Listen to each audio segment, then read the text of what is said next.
Hey guys, welcome sa Janbim TV. Ngayong araw ay ituturo ko naman sa inyo kung paano magpalit ng Wi-Fi password at name sa inyong PLDT router. Ito ay para sa mga subscriber na mayroong router na Fiber Home HJ6145D2.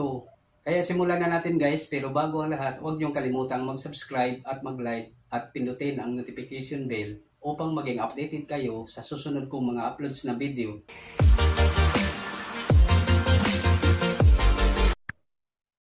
So ganito yan guys, bago tayo magsimula, kailangan nakakonect na kayo sa inyong Wi-Fi router.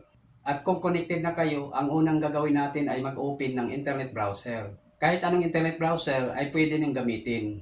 So itap lang natin itong Chrome.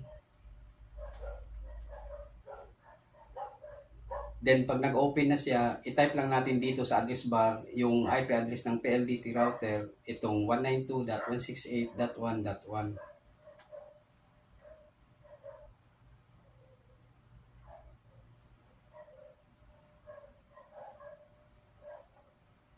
Then itap natin itong go. So ito yung lumalabas. Your connection is not private. Attackers might be trying to steal your information from 192.168.1.1. For example, passwords, messages, or credit cards. Pero okay lang yan guys at huwag kayo mag-alala dahil router lang ang bubuksan natin. Kaya itap lang natin itong advance na makikita natin dito sa baba. Then meron na namang warning dito. This server could not prove that it is 192.168.1.1. Each security certificate is not trusted by your device's operating system. This may be caused by a misconfiguration or an attacker intercepting your connection. Pero sabi ko nga kanina, router lang ang bubuksan natin. Kaya itap lang natin itong proceed to 192.168.1.1 unsafe.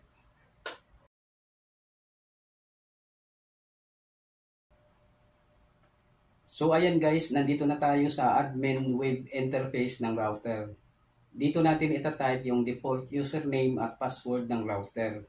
By the way guys, yung default username at password ay makikita sa likod ng router. Kadalasan ang username niya ay admin at ang password naman ay 1234. So dito itatype natin admin.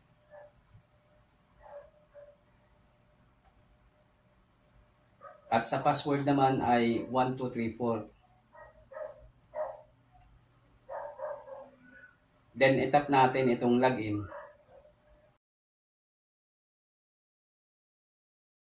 Ganito ang lumalabas guys kapag first time nyo palang magpalit ng username at password ng inyong PLDT router.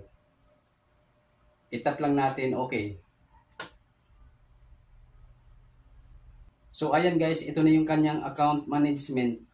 Then dito sa old password, itype lang natin yung kanyang lumang password, itong 1234. Then dito sa new password, kayo na ang bahala kung ano ang gusto nyong ipalit na bagong login password. Basta ito ay hindi bababa sa 12 characters at merong combination ng uppercase, lowercase, special character at number. Dahil kung wala ay mag-e-error po siya at hindi tatanggapin. So ayan guys, itatype na natin yung bagong login password.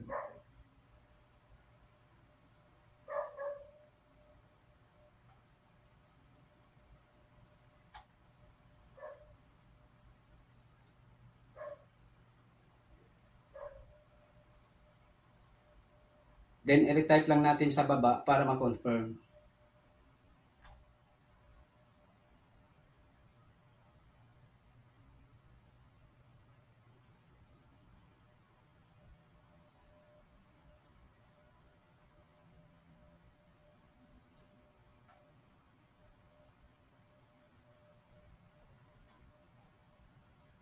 Next, dito naman tayo sa 2.4G SSID1. Itong SSID name, ito yung Wi-Fi name na kadalasan ay makikita natin tuwing tayo ay mag-scan sa Wi-Fi internet. At dito guys, kayo na ang bahala kung ano ang gusto nyong ilagay na Wi-Fi name. Halimbawa sa akin, ang ilagay ko ay John Rod.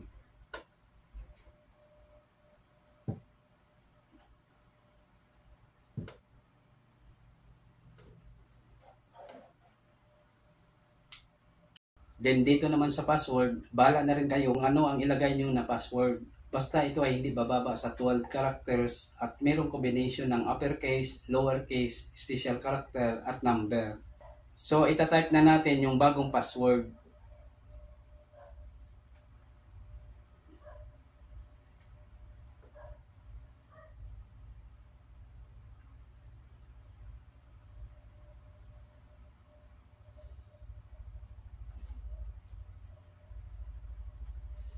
Then pagkatapos, i-retype lang natin siya dito sa baba.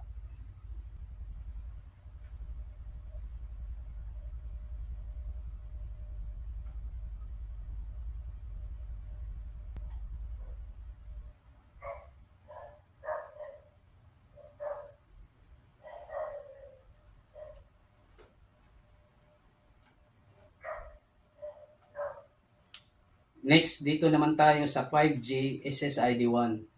Ganun din ang proseso. Dito sa SSID name, kayo na rin ang bahala kung ano ang gusto nyong ilagay na Wi-Fi name. Sa akin, ang ilagay ko ay Regina.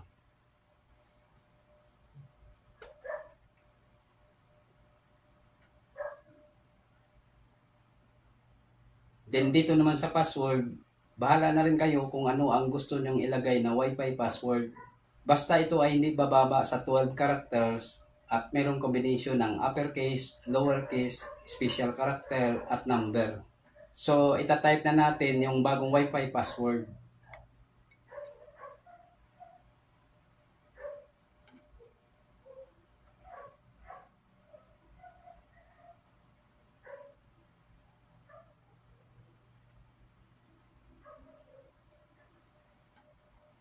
Then, i-retype lang natin sa baba para ma-confirm.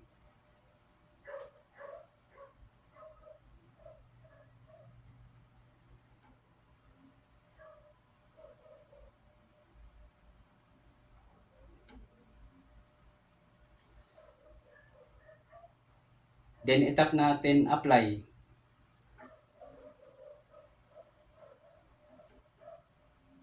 Pagkatapos niyan ay madidisconnect tayo sa Wi-Fi internet. Ang gagawin lang natin ay i-connect siya ulit sa Wi-Fi internet gamit ang bagong password. So dito guys, makikita na natin yung bagong Wi-Fi name na ginawa natin. Itong John Rod. At itry natin mag-connect dito. I-tap lang natin yan. Then i-type natin yung bagong Wi-Fi password na ginawa natin.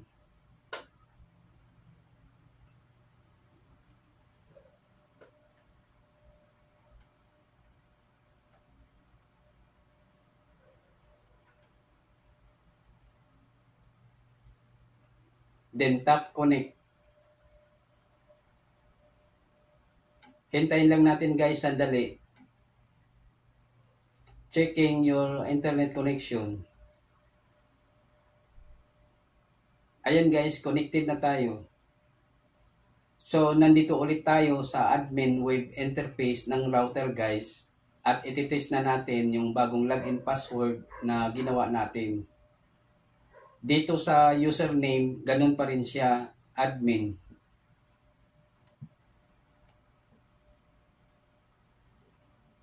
At dito naman sa password, itatype na natin yung bago nating login password.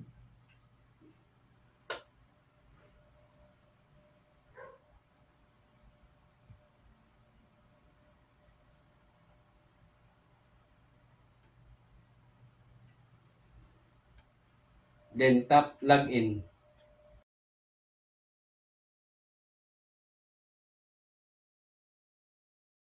So ito yung nilalaman ng ating router guys at gusto ko lang ipakita sa inyo ang nakasulat sa loob ng iba't ibang kategorya.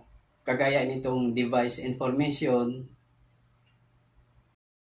wireless status, WAN status, LAN status, optical info, at VoIP status. Dito naman sa itaas, nandito yung network, security, at management. I-log out na natin.